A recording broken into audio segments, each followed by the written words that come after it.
ہم بات کر رہے ہیں ایک ایسے ٹرک کی جس کو پورے 8500 کلومیٹر ٹریول کرنا تھا، لیکن مسئلہ صرف یہ نہیں تھا اتنا لمبا سفر کیسے کروایا جائے، بلکہ اصل مسئلہ یہ تھا اس ٹرک میں برف کا ایک بہت بڑا بلاک رکھا گیا جس کو افریقہ کے آگ برسانے والے صحرا سے صحیح سلامت جانا تھا۔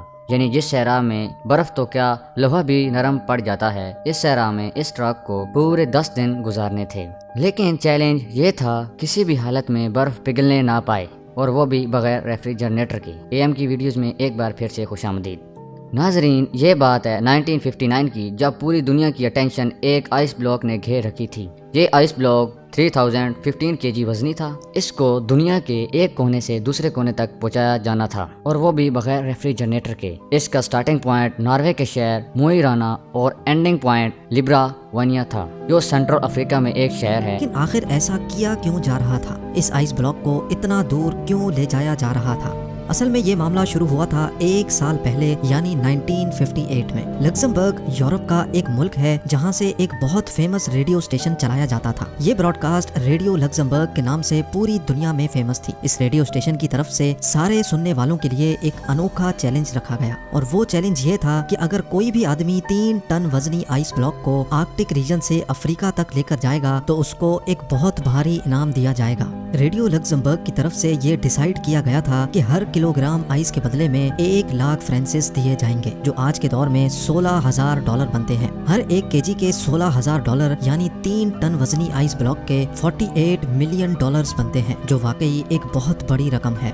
لیکن اس چیلنج کے کچھ رول بھی تھے۔ پہلا رول تو یہ تھا آئس بلاک ایک پیس میں لے کر جانا تھا، اور دوسرا رول تھا اس کو صرف بائی روڈ ٹرانسپورٹ کیا جائے گا، اور تیسرا سب سے مشکل رول یہ تھا چیلنج کو پورا کرنے کے لیے ریفریجریٹر کا استعمال نہیں کیا جائے گا۔ لیکن برگر نیٹورک نامی ایک شخص نے اعلان کیا کہ وہ یہ چیلنج قبول کرنے کو تیار ہے۔ برگر نیٹورک، جو کہ ناروے میں ایک انسولیشن کمپنی گلاس فولڈ کا منیجر ڈائریکٹر تھا، اس کا ماننا یہ تھا کہ جو اس کی کمپنی انسولیشن میٹیریل بناتی ہے، اس کو استعمال کر کے یہ چیلنج آسانی سے پورا کیا جا سکتا ہے۔ اگر برگر نیٹورک یہ چیلنج پورا کرنے میں کامیاب ہو گیا تو وہ اپنی کمپنی اور اس کے امپلائز کے لیے کافی ساری دولت اکٹھی کر سکے گا۔ پوری دنیا میں یہ بات پھیل چکی تھی۔ اس کام کو انجام دینے کے لیے نیٹورک نے ایک ٹیم بنائی اور چیلنج کو پورا کرنے کے لیے کام شروع کر دیا، جس کی وجہ سے بہت سی نیوز میں نیٹورک کے چرچے ہونے لگے۔ ان کا ماننا تھا اگر ان کو یہ پیسہ نہ بھی ملے تو یہ چیلنج پورا کریں گے، کیونکہ اس کی وجہ سے ان کی کمپنی میں پبلسٹی میں اضافہ ہوگا۔ یہ چیلنج اب سٹارٹ کرنے کا وقت آ گیا تھا۔ یہ فیصلہ ہو چکا تھا آئس بلاک کو